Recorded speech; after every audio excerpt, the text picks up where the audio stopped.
시청자 여러분 안녕하십니까? VOA 뉴스투데이 시작합니다. 최근 미국 정부가 대북 제재를 위반한 기업들에게 벌금을 부과하는 사례가 늘고 있습니다. 지난 7개월간 5개 기업이 300만 달러에 육박하는 벌금에 합의했는데 대북 제재 이행 조치에 미국 법무부가 적극적으로 나서고 있다는 분석입니다. 첫 소식 함지아 기자가 보도합니다. 미국 조지아주 애틀랜타에 본사를 둔 금융 서비스 업체 비트페이는 지난 20일 북한 등 제재 대상 국가들에게 결제 서비스를 제공한 혐의를 인정해 미국 정부에 50만 7천 달러의 벌금 부과에 합의했습니다. 이보다 앞선 지난달 14일에는 인도네시아 소재 종이 제조업체 PTBMJ사가 북한의 대성무역 총회사에 담배 종이를 수출한 혐의로 101만 6천 달러의 벌금을 부과받았습니다. 이런 방식으로 지난해 7월 이후 대북 제재 위반 행위가 적발돼 미국 정부와 벌금 부과에 합의한 기업은 모두 5곳입니다. 전체 벌금액은 약 299만 6천 달러에 이릅니다. 2015년 이후 벌금 부과에 합의한 업체가 모두 8개인 점을 감안하면 절반 이상인 5개 기업이 최근 추가된 겁니다. 그만큼 벌금 부과 기업이 지난 몇 개월 사이 크게 늘었다는 의미인데 이 중에는 최대 전자상거래 업체 아마존도 포함돼 있습니다. 아마존은 지난해 7월 북한 등 제재 대상 국가들의 해외 공간에 물건을 판매한 혐의를 받아 벌금 납부에 합의했습니다. 아랍에미리트의 담배 필터 제조업체인 에센트라 FGE, 영국령 버진아일랜드 소재 수출입 업체 양반 등도 지난해 7월과 8월 미국 법무부와 벌금에 합의한 기업들입니다. 미국 법무부는 대화 분위기를 주도했던 국무부나 재무부 등 다른 부처와 달리 연방검찰과 연방수사국 FBI 등과 함께 민형사소송과 벌금 부과 등 여러 수단으로 대북 제재 이행에 나서는 모습을 보이고 있습니다. 실제로 존 데머스 법무부 국가안보 담당 차관보는 테러 대응에 초점을 맞췄던 법무부 내 국가안보 부서가 지난 2006년 설립 초기와 달리 현재는 러시아, 이란, 중국, 북한 등 4개 적대국이 야기하는 위협에 중점을 두고 있다고 밝히기도 했습니다. As I said, they've used it really to steal banks and money. That's not really the behavior we see from China or Russia or even Iran, despite the Iran sanctions. North Korea is kind of unique in that way. 미국 내 전문가들은 법무부는 정부의 정책 방향에서 다른 부처들보다 좀 더 자유롭다면서 정치적 상황과 상관없이 관련 사건의 증거에 따라 대북 제재 위반 행위에 대한 법적인 조치에 나서고 있다고 강조했습니다. VOA 뉴스 함지아입니다. 토니 블링컨 미국 국무장관은 20일 스위스 제네바에서 열린 군축회의 고위급 회기 첫날 회의에서 실시한 화상연설을 통해 미국은 북한 비핵화에 집중하고 있으며 북한의 불법 대량 살상 무기와 탄도미사일 프로그램에 대처하기 위해 동맹국 등과 긴밀히 협력할 것이라고 밝혔습니다.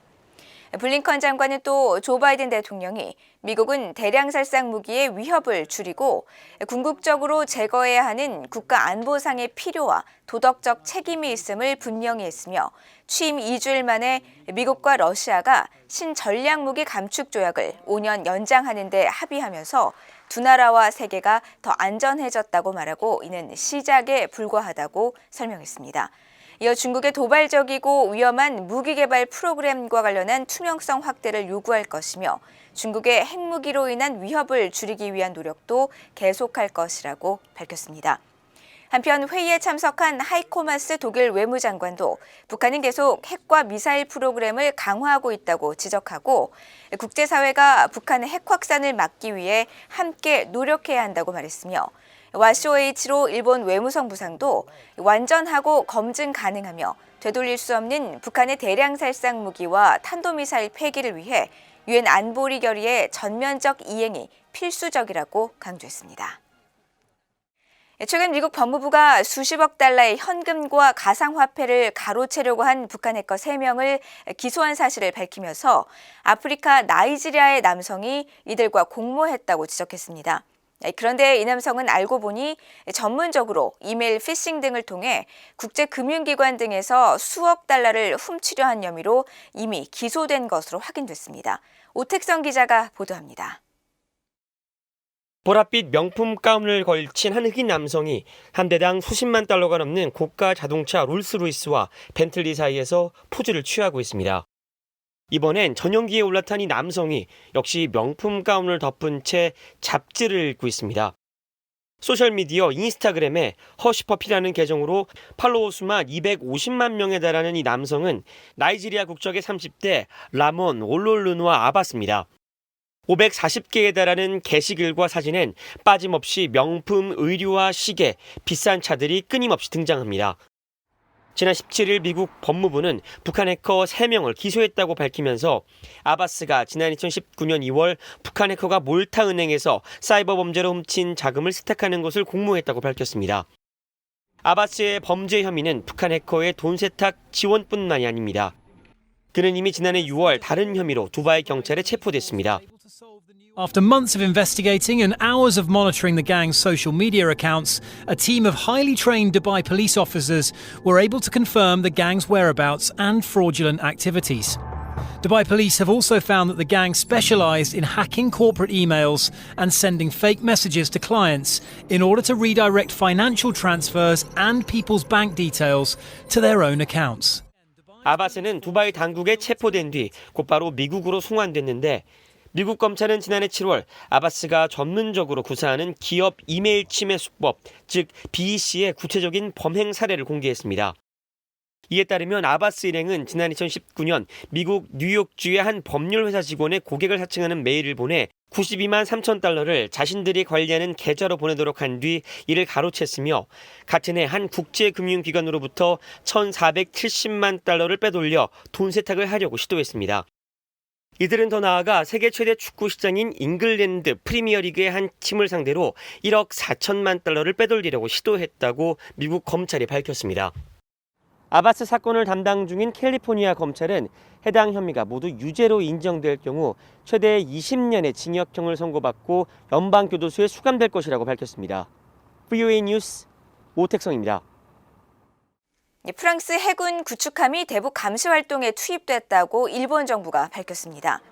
일본 외무성은 최근 보도자료를 통해 프랑스 해군 구축함 프레리알호가 이달부터 다음 달 초까지 동중국해에서 선박대 선박간 불법 환적 등을 포함한 북한의 유엔 안보리 결의 위반 활동을 감시하는 역할을 수행한다면서 이것이 지난 2019년에 이은 프랑스 해군의 두 번째 대북 감시 활동이라고 설명했습니다. 이어 국제사회 연대를 통한 북한의 대량 살상 무기 폐기 실현의 효과적인 이행이라는 측면에서 일본은 프랑스의 이 같은 활동을 환영하며 관련 국가들과 협력을 이어갈 것이라고 덧붙였습니다. 미국과 호주, 일본, 캐나다 등 7개 나라는 공해상에서 벌어지는 선박 간 환적 등 불법의 제재 회피 활동을 감시하기 위한 활동을 수행하고 있습니다. 국제 컨설팅 업체가 북한의 올해 경제 성장률이 지난해에 비해 2.5% 증가할 것으로 전망했습니다. 피치그룹 산하 컨설팅 업체인 피치솔루션스는 최근 발표한 북한 보고서에서 이같이 전망하고, 그러나 이런 플러스 성장은 지난해 북한 경제가 8.5% 역성장한 데 따른 것으로 북한의 경제 상황은 올해 더 암울할 것으로 내다봤습니다. 이 업체는 신종 코로나 바이러스 방역 조치에 따른 국경 봉쇄 등 북한 당국의 규제로 지난해 북중 교역이 전년 대비 80% 급감한 것과 북한 당국의 핵 미사일 개발에 따른 국제사회의 대북 제재 여파, 또 북한 정권의 불투명한 경제 정책 등을 경제난의 주요 이유로 지적했습니다. 피치솔루션스는 북한의 경제난은 김정은 정권이 새로운 전략 구상에 집중할 정도로 심각하다면서 이 때문에 군사 분야의 일부 자원을 다른 분야에 임시로 제할당할 가능성도 있지만 궁극적으로 대북 제재가 완화되지 않는 한 북한 경제의 강력한 회복은 기대하기 힘들다고 전망했습니다. 이상으로 VOA 뉴스투데이를 마칩니다. 시청해주신 여러분 고맙습니다.